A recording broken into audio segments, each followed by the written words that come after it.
Walked out of my own wedding when my fiancé's female best friend sent fake screenshots to all our guests claiming I was cheating on him, while he defended her, saying she was joking.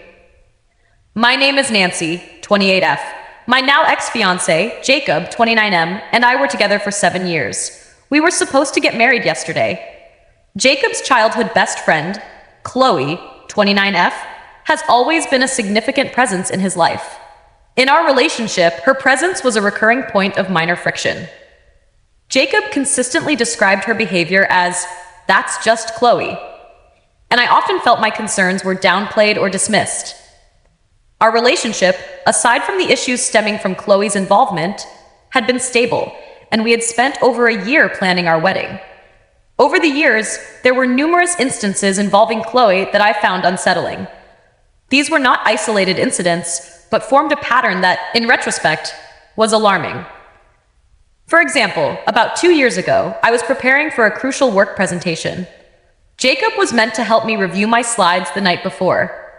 Chloe called Jacob in hysterics, claiming a minor plumbing issue in her apartment was a disaster. Jacob left immediately to assist her, staying for several hours. The disaster was a dripping faucet that a building superintendent could have handled. I ended up prepping alone, feeling secondary. On another occasion, during what was supposed to be a celebratory dinner for our 5th anniversary, Chloe joined us uninvited. She explained that Jacob had mentioned where we were and that she happened to be in the area. The dinner shifted from a romantic evening to Jacob and Chloe reminiscing about their childhood, with me as an outsider. Jacob saw no issue with this, stating Chloe was like family. Chloe also had a habit of making comments that seemed designed to subtly undermine me or our relationship. She would frequently praise Jacob's ex-girlfriends in my presence, or make jokes about Jacob's wild days before he met me, often winking at him as if sharing a secret. When I expressed discomfort to Jacob, he would usually say, Chloe didn't mean anything by it and that I was being too sensitive. He rarely, if ever, addressed her behavior directly. The planning stages of the wedding amplified these issues. Chloe had strong opinions on many aspects, from the venue to the guest list, and Jacob often seemed to defer to her preferences or press me to accommodate them to keep the peace. She insisted on being heavily involved in tasks traditionally handled by the bridal party or the couple themselves, like accompanying Jacob to his suit fitting, where she apparently vetoed his first choice. Yesterday was the wedding day. I was in the bridal suite with my bridesmaids and my mother, getting ready. About an hour before the ceremony was due to start, I received a text message from an unknown number. It contained a series of screenshots depicting a supposed direct message conversation. In these fabricated messages, I appeared to be confessing to an ongoing affair and expressing doubts about marrying Jacob.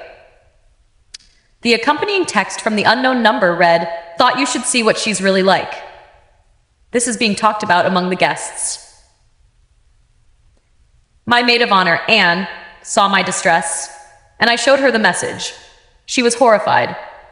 A few minutes later, another bridesmaid received a text from her cousin, who was already at the venue, asking if the wedding was still on because somebody named Chloe started a group chat with a ton of wedding guests and sent them screenshots saying Nancy was cheating on Jacob. It became clear that Chloe was the source and had deliberately spread this information to guests arriving for our wedding. Anne and my mother were trying to understand what was happening, suggesting we find Jacob immediately. I walked out of the bridal suite, found my brother, and asked him to get Jacob and bring him to a small private room adjacent to the main hall. I didn't want to see anyone else.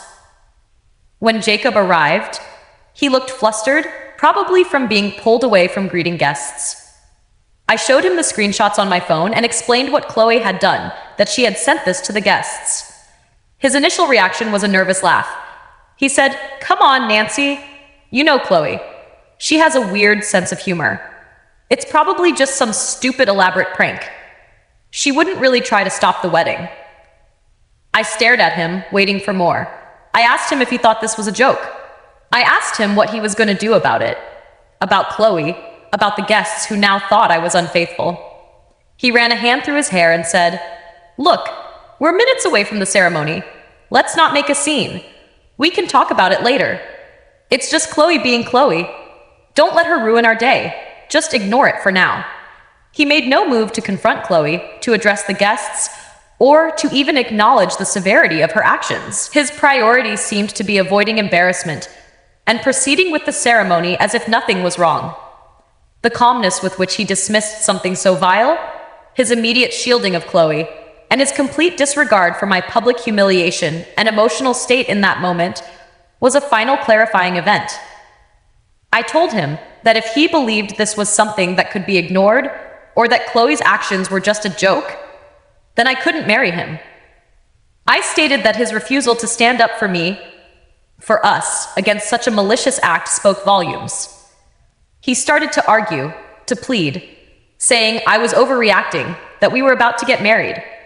I didn't engage further. I turned, walked out of the room, past my confused and concerned family members and bridesmaids in the hallway, and told my brother I was leaving. He tried to ask what was wrong, but I just shook my head and kept walking. I exited the venue through a side door, found a taxi, and left. The drive away from the venue was a blur. My phone started ringing almost immediately. Jacob, then my mother, then my father, then Anne. I didn't answer. I couldn't speak. I checked into the first decent hotel I found. Once in the room, I saw the missed calls pile up. Dozens from Jacob, many from my parents, siblings, and some from Jacob's parents, and texted me saying there was chaos at the venue. Jacob was apparently frantic, alternating between trying to find me and trying to manage the guests. Chloe, according to Anne's texts, was telling everyone that I had inexplicably gotten cold feet, that I was unstable, and that I was making up accusations against her to cover my own reasons for backing out.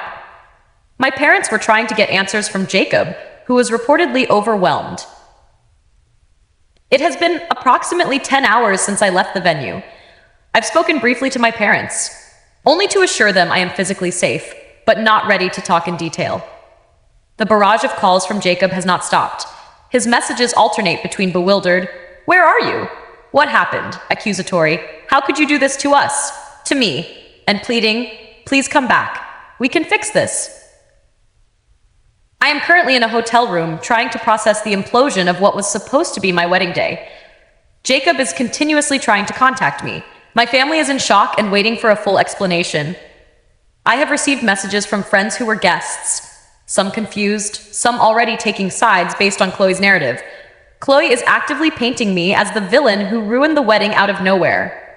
Jacob's failure to defend me, his minimization of Chloe's malicious act, felt like a betrayal, though in Chloe's actions themselves, which were just a confirmation of her long-standing attitude. So Reddit, AITA for walking out of my own wedding, leaving my fiancé at the altar because he dismissed his best friend's deliberate, public, and false accusation of my infidelity as a joke and expected me to proceed with the ceremony? Update 1. About a week has passed since I posted. I want to thank everyone who commented and sent messages.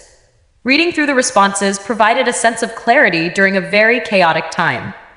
Many of you asked for clarifications, and I'll address some common points. Firstly, to clarify the dissemination of the false information. Chloe didn't just send the fabricated screenshots to a few individuals. She created a large group chat that included a significant portion of the wedding guests, friends and family from both sides, and distributed the messages there. She then followed this up with texts to other individuals who weren't in that initial group. The intent was clearly to cause maximum damage and humiliation just before the ceremony. Secondly, regarding Jacob's reaction when I confronted him, he didn't just say it was a joke in passing. He explicitly told me not to make a scene, that I was overreacting, and that we should just go through with the ceremony and sort it out later. He seemed more concerned with the public appearance of the wedding proceeding smoothly than with the accusation itself or my feelings. There was no immediate anger towards Chloe on his part, only a desire to placate me enough to get through the vows. A number of comments questioned why I didn't confront Chloe directly at the venue in that moment. My focus was entirely on Jacob's reaction. He was the person I was about to marry, and his response was the only one that mattered. Confronting Chloe would have been a sideshow. The core issue was his lack of support and his immediate defense, however passive, of her actions. The overwhelming sentiment in the comments validated my feeling that Jacob's response was not just inadequate, but a significant betrayal. It wasn't merely about Chloe's behavior, which was undeniably malicious, but about Jacob's choice to prioritize her feelings, or perhaps the avoidance of conflict with her, over mine. Even in the face of such a damaging public attack, this was the ultimate culmination of years of him minimizing my concerns about her. My decision to walk out was an immediate reaction to that specific moment of him failing to stand by me. But the weight behind the decision came from that accumulated history. The day after the wedding, I turned off my phone for several hours to stop the incessant calls from Jacob. I then called my parents and arranged to go to their house. I needed a safe place, and I knew they would support me, even if they were still trying to understand the full picture. My brother came to pick me up. Before leaving the hotel, I blocked Chloe's number and all her social media profiles. I have not initiated any contact with Jacob. I have seen numerous missed calls and messages from him and his mother. My father has also fielded calls from Jacob's father. Upon arriving at my parents' house, I sat down with them and my siblings and explained everything in detail. From Chloe's message to Jacob's reaction and the history leading up to it. My parents had heard snippets about what was happening during the wedding, but didn't believe them then. My father was visibly angry, primarily with Jacob. He expressed that Jacob's first and only concern should have been my well-being and defending my reputation. He wanted to call Jacob immediately, but I asked him not to, at least for now. My mother was quieter initially. Then she admitted that Chloe had always made her deeply uneasy. She recounted several instances over the years where she had noticed Chloe subtly trying to sideline me or make herself the center of Jacob's attention. Things my mother hadn't mentioned before to avoid interfering. She said she always had a bad feeling about Chloe's attachment to Jacob. Jacob's mother, Karen, left several voicemails on my phone before I turned it off, then started calling my parents' landline. My mother answered one call. Karen was apparently furious, talking about the embarrassment we had caused, the money wasted, and demanding that I stop this nonsense and fix the mess I created.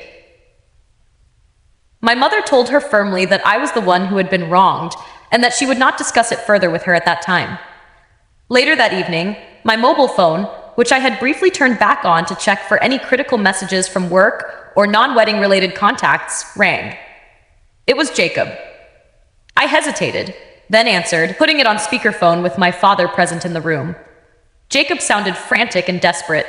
He asked where I was, why I had left like that, and said that Chloe was really upset and felt terrible that I had misunderstood her intentions. He started to say it was all a huge misunderstanding and that Chloe would never deliberately hurt me. I listened, then stated calmly that his response at the venue, his dismissal of my feelings, and his defense of Chloe was the primary issue, not just Chloe's actions. I told him I couldn't talk any longer and ended the call. He tried calling back several times, but I didn't answer. Again, in the days that followed, several friends who had been invited to the wedding reached out. Some offered unwavering support, expressing shock at Chloe's actions and Jacob's reported response. Others were more hesitant, clearly having heard Chloe's narrative that I was unstable or had simply bolted for no good reason. Chloe has apparently been very active on social media and in group chats, portraying herself as the bewildered friend and me as the irrational one who ruined everyone's day. A few of my close friends, who were also acquainted with Chloe through me and Jacob, admitted to me that they had seen signs of Chloe's possessiveness towards Jacob for years. They mentioned occasions where Chloe had monopolized his time or made passive-aggressive comments about me, but they hadn't spoken up forcefully. Either because they didn't want to rock the boat in our social circle, or because they hadn't fully grasped the extent of her influence until now. Their admissions were painful to hear, but also validating. The venue has been contacted regarding the cancellation. As expected, most of the payments are non-refundable. The financial aspect is a secondary concern right now, but will need to be addressed. My focus has been on creating distance and processing the immediate events. Update 2. It has been 2 weeks since my original post and about 3 weeks since the day of the non-wedding. The initial wave of chaos has subsided somewhat, but the situation remains complex and deeply painful. Thank you again for the continued messages and perspectives. Many of you asked for more context on why Jacob's actions were the final straw, and I'll try to elaborate. I explained in my previous update that walking away wasn't solely about Chloe's malicious message. It was about Jacob's reaction, which was the culmination of a 7-year pattern where my feelings and concerns, particularly regarding Chloe, were consistently dismissed or minimized. There were countless smaller incidents. For instance, Jacob shared intimate details of our relationship with Chloe, arguments we'd had, my personal insecurities, even details about our plans for the future that I believed were private. I only discovered this accidentally when Chloe referenced something I had told Jacob in confidence. When I confronted Jacob, he defended it by saying Chloe was his best friend, and he talked to her about everything, seeing no breach of my trust. On at least 2 occasions, Chloe coincidentally booked vacations at the same resort or nearby locations when Jacob and I were on anniversary trips. Jacob insisted it was just a funny coincidence and that it would be rude not to spend some time with her, effectively turning parts of our romantic getaways into group outings. My objections were framed as me being jealous or insecure. There were also birthdays of mine where Jacob seemed more concerned with Chloe's enjoyment or inclusion in the plans than my own preferences. One year, he invited her to a small intimate dinner I had specifically requested with just him, stating Chloe would be upset if she was left out. These instances, and many others like them, created a dynamic where I often felt like an accessory to Jacob and Chloe's lifelong friendship rather than Jacob's primary partner. His response on the wedding day wasn't an isolated lapse in judgment. It was consistent with his established pattern of prioritizing Chloe's perceived needs or his comfort in avoiding conflict with her over my emotional well-being and the security of our relationship. The wedding incident was merely the most public and damaging manifestation of this. My brother David and sister Emily have been incredibly supportive. They were, and still are, furious on my behalf. After my initial explanation, they took it upon themselves to contact mutual friends and some of our family members who had been at the venue or heard distorted versions of events. They calmly and factually explained what Chloe did, including sharing screenshots of Chloe's group chat messages, which some of my friends had forwarded to me. They also relayed Jacob's reaction as I described it. This has had a mixed, but generally positive. The effect was several guests who had initially expressed confusion or had believed Chloe's narrative reached out to me or my parents with apologies. One of my aunts, who had initially called my mother quite upset about the scandal, called back to apologize, saying she hadn't understood the full context. However, many of Jacob's family members and some of his friends remained firmly on his and Chloe's side, believing I overreacted catastrophically. Jacob did not stop trying to reach me after that first call I took at my parents' house. He called multiple times a day, every day, for the first week. I did not answer. He then started sending long, rambling emails. These emails were a strange mix of apologies for how things got out of hand, justifications for his behavior. I was just in shock and didn't know what to say, blaming Chloe. Chloe really messed up. I'm so angry with her. And pleading for me to just talk to him so we could fix this. About 10 days after the event, he showed up unannounced at my parents' house. My father met him at the door. I was upstairs but could hear the exchange. My father was very firm.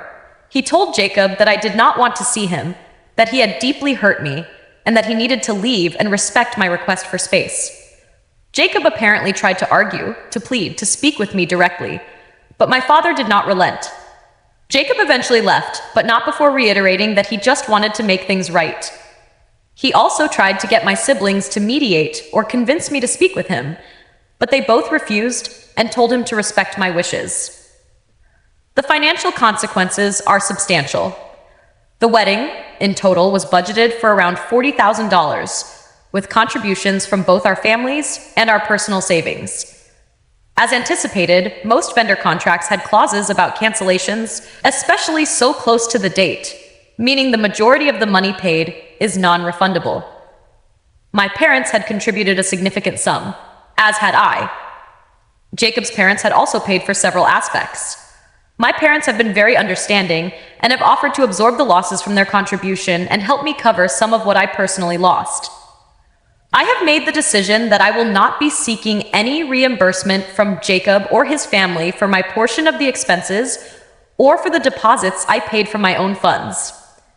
The thought of engaging in financial negotiations with him or his family is unbearable. I prefer to take the financial hit and have a cleaner break. I have started the process of trying to sell my wedding dress through a consignment shop, though I don't expect to recoup much of its value. The rings are another matter. The engagement ring is with me, and I will likely return it to Jacob via my father at some point, though I haven't addressed that yet. The emotional toll of this experience has been immense. Many friends, and indeed many comments on my original post, suggested therapy. I have taken this advice seriously. I spent some time last week researching therapists in my area who specialize in relationship trauma, emotional abuse, and recovery from significant life upheavals. I have an initial consultation scheduled for next week.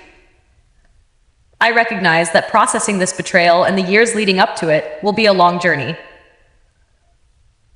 Update 3. It's been approximately 2 months since my last update, which means it's been just over 2.5 months since the wedding day that didn't happen. A fair amount has transpired, and I felt it was appropriate to provide a final update, as many of you have followed this story and offered considerable support. After a few weeks at my parents' house, I made the decision to temporarily move in with my close friend. While my parents were incredibly supportive, being in my childhood home, surrounded by so many memories, and in a place where Jacob knew he could easily find me or attempt contact via my family, was becoming stressful. Laura had a spare room and offered it to me without hesitation. Moving there provided a much-needed neutral space, a degree of anonymity, and a chance to have some emotional distance from the immediate epicenter of the fallout. Despite my clear indications that I wanted no contact, Jacob persisted. About 3 weeks ago, he managed to obtain Laura's phone number through a mutual acquaintance, a person with whom I have since severed ties, as I had explicitly asked them not to share my new living situation or contact details. He called me on Laura's phone and she passed it to me, looking concerned. His tone was different this time. He said he had done a lot of thinking and that he finally understood the extent of Chloe's manipulation and, more importantly, his own failings in our relationship and on the wedding day. He claimed he had a massive confrontation with Chloe, during which he told her he recognized the toxicity of her behavior and its impact on our relationship. He stated he had cut all ties with her as supposed proof. He later texted Laura's phone, as I had blocked him on mine, a screenshot that appeared to show Chloe's contact blocked on his phone. In a brief, angry text exchange, he pleaded for an opportunity to meet, to talk in person, to show me he was serious about changing, and to see if there was any way to rebuild what was broken. I listened to what Jacob had to say on that call without much interruption. When he finished, I told him that while I acknowledged his apparent realization and his decision regarding Chloe, it didn't change what had happened.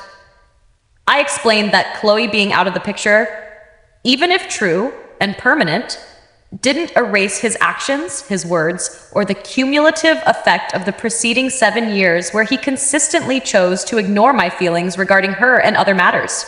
I stated that the trust between us was irrevocably shattered and that I could not envision a future where it could be restored to what it once was or what it would need to be for a healthy marriage. I told him I did not want to meet. Following that phone call, and after discussing it with Laura and my therapist, I started sessions. Shortly after my last update, I decided to send Jacob a formal communication. I composed an email with a copy sent to my father for his records, though he was not directly involved in its sending. In the email, I reiterated what I had told him on the phone, that our relationship was over, and that his continued attempts to contact me were causing significant distress and hindering my ability to move forward. I explicitly requested that he cease all forms of communication with me, my family, and my close friends. I stated that any further unsolicited contact would be documented and could be perceived as harassment.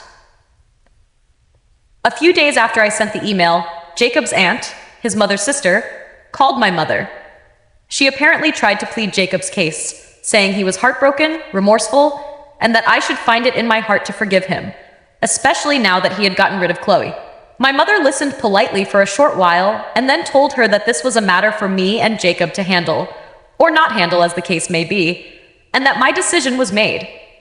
She then passed the phone to me as I was there at the time visiting. I took the phone and spoke to Jacob's aunt. I was polite, but very firm. I told her that I appreciated her concern for her nephew, but the situation was deeply personal. My decision was final, and I was not prepared to discuss it further with her or any other member of their family. I then ended the call. I want to thank everyone who has read my posts and offered their perspectives. It was unexpectedly helpful to explain the situation and receive feedback from an impartial audience. This will be my final update on this matter. I am currently focusing on my therapy sessions, which are proving to be challenging, but also very necessary. My living situation with Laura is stable and provides a calm environment. I don't know what the future holds. And there are still practical matters to sort out, like the final disposition of the engagement ring, which my father will be returning to Jacob's family on my behalf next week. However, I know with certainty that my future will not include Jacob.